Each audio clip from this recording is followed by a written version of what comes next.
Hello, and welcome to Cybersecurity Today. I'm Jim Wiggins, your host, helping you navigate the intricate landscape of cybersecurity. For first-time viewers, let me provide a brief overview of our program. This program delves into the complexities of cybersecurity. Drawing on my background in the field, I'm going to offer insightful and compelling discussions on various computer security topics. Our 30-minute episodes are structured similarly to a talk show or a news segment, conveying a wide array of themes, issues, and the latest developments in cybersecurity. Designed for an audience ranging from novices all the way to experts, our show features critical insights and perspectives from leading cyber professionals on the forefront of different trends in the cybersecurity industry. Our mission is to cater to a diverse group of viewers, ensuring that both beginners and seasoned experts find today's installment informative and engaging. Now, our program is typically divided into two distinct segments. The first segment, known as Cyber Bites, highlights a range of contemporary issues and trends currently shaping the cybersecurity industry. Then, in our second segment, we're pleased to welcome Mr. Joe Horowitz, who's the Director of Compliance and Audit at Stetson Cybergroup. He will discuss bridging the gap, integrating governance, risk management, and compliance, also known as GRC, into cybersecurity.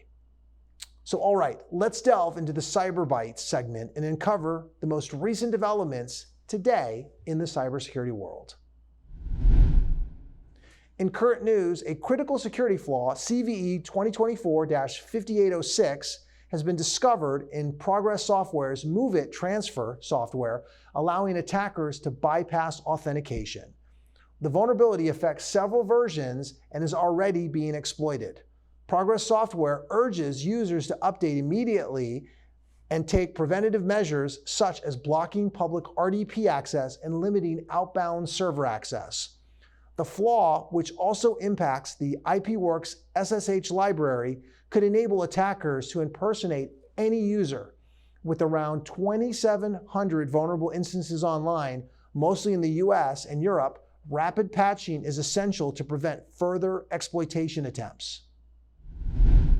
In other news, a ransomware cyber attack on CDK Global, a widely used car dealership software, has caused significant disruptions to car sales and repairs across the US, with South Carolina dealerships feeling the impact. General Manager Matt Scoggins from Carlton Mercedes-Benz in Greenville described the situation as unprecedented, even more disruptive than COVID. The attack encrypted the software, demanding a cryptocurrency ransom to restore access, and this affected everything from customer information entry to finalizing sales and ordering parts. While some dealerships were forced to close, others, like Scoggins, adapted by using alternative programs and their website to maintain operations. Experts warn that such cyber attacks are becoming more frequent and increasingly target large companies demanding higher ransoms. In other news, the U.S. Department of Homeland Security, DHS, has elevated the fight against cyber threats from China as its top priority through 2025. DHS is addressing Chinese cyber attacks on U.S. infrastructure, particularly water facilities, and aims to reduce satellite reliance for communication. Other focal points include mitigating AI risks, strengthening supply chain security, and enhancing infrastructure resilience against climate change. Secretary Alejandro Mayorkas emphasizes the importance of a whole-of-society response to protect critical infrastructure essential for national, economic, and public safety. That concludes the headlines making news today. We'll take a brief interlude and return with our guest, Mr. Joe Horowitz to delve into bridging the gap, integrating GRC and compliance into cybersecurity. Stick around and we'll reconvene right here after the break. Losing weight's a lot harder than gaining it, but with every step I lower my risk for type 2 diabetes and heart disease, and that makes every step very much worth the effort. Learn how you can help stop diabetes. Visit checkupamerica.org or call 1-800-DIABETES. Welcome back to Cybersecurity Today. Joining us now is Mr. Joe Horowitz, who also holds the credentials of CISA, CIA, CDPSE, CRMA, and Associate CCISO. He's the Director of Compliance and Audit at Stetson Cybergroup. Joe brings over 20 years of experience across various industries, specializing in IT and cybersecurity, financial, operational, and compliance audits, as well as enterprise risk management.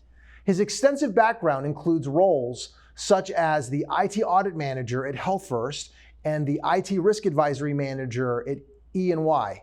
At Stetson Cybergroup, he prepares clients for regulatory compliance through comprehensive risk assessments and gap analysis, offering vital recommendations to minimize risk and protect data. Today, he's going to discuss with us bridging the gap, integrating governance, risk management, and compliance into cybersecurity. Joe, welcome to the show. Thank you for having me, Jim. It's a pleasure to be here, and I'm looking forward to having this conversation today. Absolutely. We're super excited for you to be here. I was wondering if we could maybe start having you talk a little bit about your background and your journey and what led you kind of specialize in this. I know you've been in the industry for over 20 years. Right. So it was funny because when I got out of college, I really didn't know what I wanted to do. I had my background, my degrees are in finance and accounting. I started off as an operational and financial auditor for a government agency here in New York. After a few years of doing that, I realized I really didn't like the financial and operational side of things, but I kept doing it for a few years in a couple of different companies. But one day I was working for a company, I was working for Cablevision actually, and I made friends with the IT SOX teams, and they asked me, what do you know about computers and IT? And I said, well, I actually know somewhat about them, and my career was reborn. I loved being in the information security and IT audit space. And then it just, my career kind of progressed from there. I went to a couple of different places and I started really honing my skills in different regulatory compliances and different IT audit skills and looking at different items and different systems. And ultimately, it led me to today, where I've gone from IT and information security audits to doing cybersecurity. And my background on both sides and knowing how businesses work have really led me to the spot where I can be effective in the cybersecurity space. Understood. Great introduction. Thank you. One of the topics that we wanted to talk to you about was governance within the whole GRC framework or the whole GRC paradigm. And I know that there are governance frameworks like COBIT and COSO, and they can play a significant role in cybersecurity. Can you talk a little bit about how these kinds of frameworks help organizations enhance and embrace, cybersecurity resilience and their respective postures? Any thoughts on that? Yeah, so when we go into a lot of our clients or even the companies I've worked for in the past, they really don't know where to start. Once they realize what they're bound to be compliant with or want to know a kind of guidelines, what these frameworks will do, they'll give you some guidelines and they'll give you some controls that will give you ideas on how you can meet certain cybersecurity requirements and to strengthen your cybersecurity program. So it's really good to have a lot of these frameworks and guidelines to be there as a guide to really help you out. Understood. Can you speak for a little bit about how governance helps organizations in terms of like practices or procedures? Obviously they're available. I'm just curious as to if they have to start from scratch, what are some of the steps that they might take to kind of facilitate that? So as the auditor in the room, I'm very big on internal controls. Without these governance, policies and procedures in place as number one, and having the boards being involved and executive management being involved, you don't have internal controls that are being performed regularly so that you have a repeatable program in cybersecurity. So when we go to a lot of these clients and they don't have anything, they should have an information security policy, which really lays out all the protections you have in place. You want an incident response plan, so God forbid something happens, you want to know what to do. And as well as a disaster recovery business continuity plan, so that if, say, the building collapsed or if there was a fire or a tornado, you really want to know what to do also in that event. So knowing how humans are and how they really need direction, and they need to know what they have to do on any certain event that has to happen without just making it up as they go along. It's really good to have these written policies and procedures in place from a governance perspective. And that includes the risk assessments being in there and the compliance piece. So that's what I wanted to talk to you about next, is the whole risk management and the risk assessment piece. That, we're talking about GRC, we've talked a little bit about the governance, and I wanted to spend a few moments talking about risk management.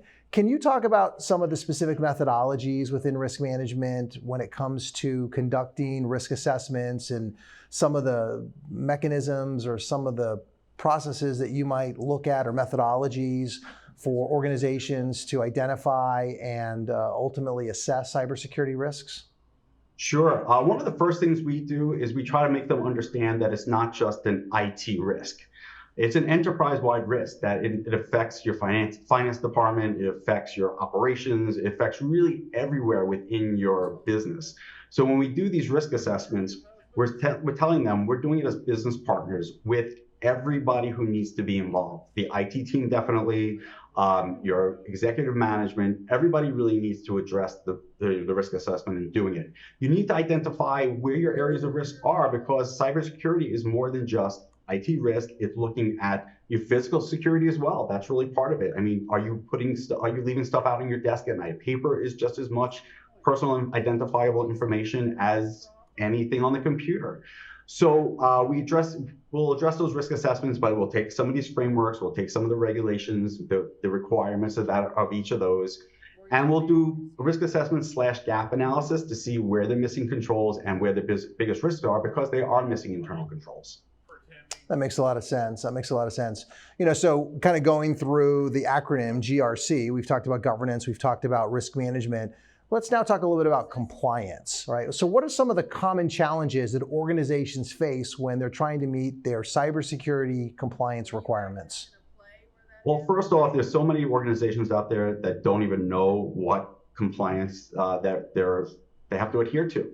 So we have to really go on and talk to them and find out where they're located. So for instance, if you're a medical office, you have to be HIPAA compliant.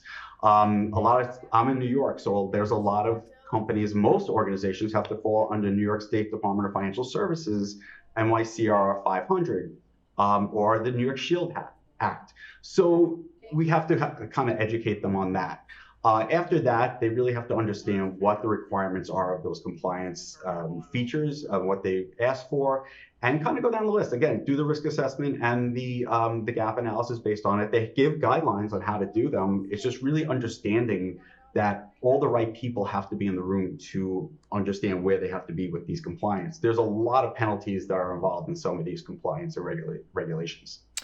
Let's talk about that for a moment. I'm curious as to what are the potential consequences or penalties or outcomes for failing to comply with specific regulations. Can you speak to that for a minute? Yeah, so for example, HIPAA, I know they'll have fines up to $1 million on certain things if you're repeat offenders. In New York, the New York State, that one I just talked about, Department of Financial Services, they've had high fines, and also they take back licenses of insurance carriers. They can take that away. So there's really a lot of monetary penalties that go along with some of these that you're not meeting. Unfortunately, the problem is there's not enough enforcement. And this is what we tell people, that even though there's not enforcement, doesn't mean that they eventually won't get to you. So there still has to be compliance with these regulations. Understood. So now that we've kind of laid out the acronym, the GRC, and talked about governance, risk management, and compliance, can we talk for a moment about maybe some best practices that you've run into or that you advocate for integrating these constructs into an organization's kind of quote unquote comprehensive cybersecurity strategy? Any thoughts on that? Yeah, sure. First of all, it has to have a culture. The culture really has to be that everybody understands what cybersecurity is. a lot of things that I come across when I'm doing my training sessions for any organizations, when I ask them, what does cybersecurity mean? Half the time they don't even understand what it means. So if you could start educating your executive management and all the employees of the organization, then you start building a culture of like understanding, oh, this is why I have to do what they're trying to lay out for me. You can tell people that you can't share data or you can't share information, but a lot of times if you don't tell them why, they're not going to have that penchant for doing it. Understood. Without divulging any kind of proprietary or customer-related information, is it possible for you to maybe provide a real-world example of a successful GRC integration effort that you've seen at some point in your career, and what were the key takeaways from that? Any thoughts on that? So a lot of the corporations or the companies we work with as consulting now, oftentimes are starting from square zero. I could say I'll take for example the most recent ones. We work with a lot of school districts in New York. There is another regulation for school districts, anybody taking money from the Department of Education. And they're usually starting from square zero. They don't have the IT staff to really put together a security program in place. They really don't have policies related to anything cyber or information security or data protection. They're not doing risk assessments. They're not doing any of this. But meanwhile, New York State education law says they should have since 2020, excuse me. However, we come in there and we really start getting their program. And once we make them understand what they need to get in place, we start developing policies and procedures with them, enhancing internal controls, formalizing them, doing the risk assessment and the gap analysis based on the NIST framework. Also, we're doing employee trainings with them, so we're reducing that risk. We're really identifying all the risk areas with them, and they're creating these programs from the top down, rather than just saying, IT, put a bunch of controls in place in the technology that really will reduce that risk, because we're seeing a lot of the risk coming from vendors and people clicking on phishing emails. Understood. So you brought up NIST, and I thought that was an interesting segue, because one of the things I'm always interested in is the fact that there are all of these different frameworks out there. You've got NIST, you've got ISO, we've got COBIT, you've got COSO.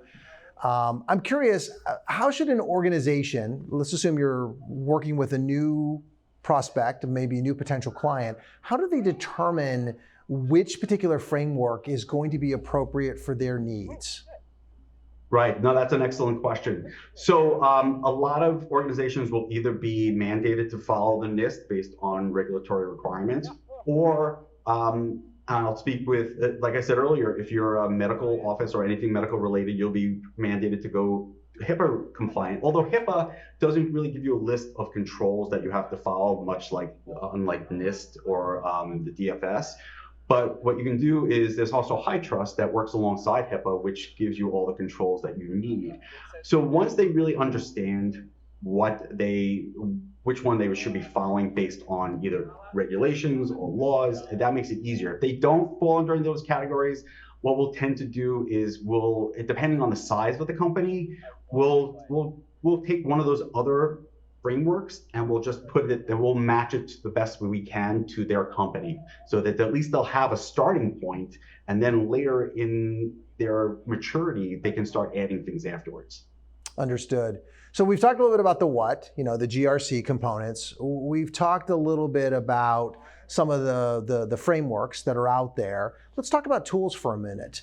What kind of technological tools could an organization look at to facilitate the integration of GRC within cybersecurity? Do you have any specific, I don't want you to necessarily mention vendors, but any particular platforms or any particular kinds of technologies that are helpful in this particular space? Any thoughts on that? So it's interesting. So what we like to say is when they start creating their policies, and if they don't want to go all out for a GRC tool, there is one training platform out there that allows you to put out policies for people to read or to do the trainings and to have it at least tracked, and they can sign off on things of that nature, so that your employees are receiving that they're receiving the policies and they've read them, hopefully. From a GRC perspective, I mean, that's the top one that we tell people to do, get something like that in place, so you can just at least track and get the information out there.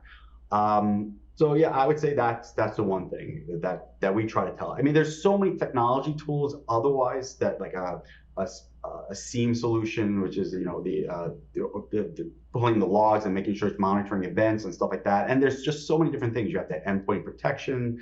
There's just a SOC, but more than anything else, in-house, you want that tool that will really pull this all together. Understood. In terms of implementation, I'm curious, what kind of challenges have you seen organizations face when they try to integrate GRC into their cybersecurity practices, and what kind of solutions have you advocated for or seen be successful in trying to address these challenges? So oftentimes the first thing that we're always told is we don't have the money to do this. It's always about the budget. And we understand that. And we are very product agnostic. We will just tell them, look, you might need and the one that always seems to be the most recommended is the SIEM solution, because a lot of places, they'll buy the endpoint protections, they'll buy all these other tools that will monitor here and monitor there, and they'll generate all these logs, but nobody's reading the logs and nobody's monitoring it. If there was an event, half the time they wouldn't even know, even though they bought all this technology. So I would say one of the most important things that they can do is look into a SIEM and have some third-party vendor ingest all those logs and monitor for any events, and then notify them if there's an event that occurs. Because the quicker that you can respond to one, the better off you're going to be as an organization. Understood. I'd like to also talk about a concept that's pretty near and dear to information security, and that's this idea of continuous monitoring. I'm wondering if we could talk about the role the continuous monitoring plays within GRC in terms of integration, and ultimately what processes would organizations put in place to facilitate it? Any thoughts on that? Yeah, this should always be continuous monitoring. And this is why we push a lot of these continuous internal controls that are happening, whether it be a technology internal control or non-technology. I think people forget about those non-technology controls. You could put all the access controls on the front end or in the systems to say this can't do this or whatever the case may be. But we're finding that if you're not reviewing or having onboarding and offboarding procedures for employees, they're getting terminated, but all their access is remaining. It really becomes a whole program. You have to do your risk assessments on an annual basis. You have to make sure that you're doing penetration tests maybe once every year, vulnerability scans every quarter, just to make sure, at least every quarter, just to make sure that there's nothing going on in the system from quarter to quarter or on a daily basis. There's just so many different things that you put in there. You should be checking your firewalls twice a year, the firewalls, to make sure that you don't need any kind of updates to that. And patching. Patching software is huge. They need something, and we're finding this a lot too, where they're not managing, overseeing, and tracking software that has to be patched on a regular basis. Understood. So this is my favorite question I'm going to get to ask you now, because I always ask all of the guests to come in, ask like looking into your crystal ball, looking at like the future, and I'm curious about how the evolution of cyber threats would potentially impact future GRC practices and what organizations can do to try to get ahead or to try to address these threats to their processes and practices. So one of the newer threats that are out there is all the bad actors, I'm going to call them, using AI to really try to crack into systems. And on the other end, all these technologies are now using AI to fight the AI. So it becomes a very tricky situation to make sure that one AI is catching the other AI, but you can't just leave it alone at just the AI piece. You have to have still that human monitoring. You have to have all these other technologies in place. Cyber criminals are always going to get more sophisticated. They're always going to be, with the new tools that are coming out, they're always going to be going after everybody. They don't care the size of your organization. They don't care what data that you have or financial situation you have. They're still, if they find a weakness in your system, they're going to go after it and they're going to get everything that they can. Understood. So my last question for you is, if there's one piece of advice that you could give to organizations looking to enhance their GRC efforts, what would it be? just start one. I was, we're seeing a lot of places not even starting or doing anything or don't know where or what to do. If you don't know what to do, don't just go to your IT team. I love IT teams. They're great when it comes to operational technology and keeping the place running and going, but they're not security professionals. They don't know how to write a policy. They don't know how to do internal controls. You really want to either look internally amongst the whole team or look to a third party. I mean, there's nothing wrong with looking at a third party and asking them, hey, what do I do? Where do I get started? What am I missing that has to be implemented that will reduce my risk? It's always about risk, whether it be reputational risk, financial risk, and that's where we're seeing the two biggest risks, financial and reputational, especially in our region. But there's so many other risks that they have to address. Just know what your risks are and then start addressing them. Understood. Okay, that wasn't my last question. My last question for you is, how can viewers of the show learn more about you if they want to reach out and engage you or have follow-on conversations? Any thoughts? Sure. So should they want to reach out to me or check out our company in any way, shape, or form, we do have our website at www.stetsoncg.com. We are also very active on LinkedIn. So we have a business page and I have my own individual page that I'm constantly posting, and we're posting all the different threats that are going on out there, just for educational purposes. I would rather educate people and let them know what is going on in the cyberspace that's relevant to all different industries. But definitely feel free to reach out to me in any way, shape, or form through those mediums. Awesome, awesome. So Joe, we're out of time. Thank you for joining us and providing such valuable insight to our viewers. We deeply appreciate the time that you've shared with us. Jim, thank you for having me. Had a great time, and hopefully, if anybody needs me, I'm here. So that's going to go ahead and conclude today's episode. We extend again our thanks to our guest, Mr. Joseph Horowitz, for joining us and sharing his insights on integrating governance, risk management, and compliance in cybersecurity. We hope that today's program has been both enlightening and stimulating, offering fresh perspectives on cybersecurity topics. For more information about cybersecurity today and to keep up to date on upcoming episodes, please be sure to visit our show's website at www.cybersecuritytoday.org. Additionally, you can scan the QR code displayed at the bottom of your screen for quick and easy access to the show's website. Finally, we welcome your questions or comments via email at contact@cybersecuritytoday.org. Feel free to reach out to us. We look forward to seeing you at our next broadcast. Thanks a lot for joining us. Stay safe, stay informed.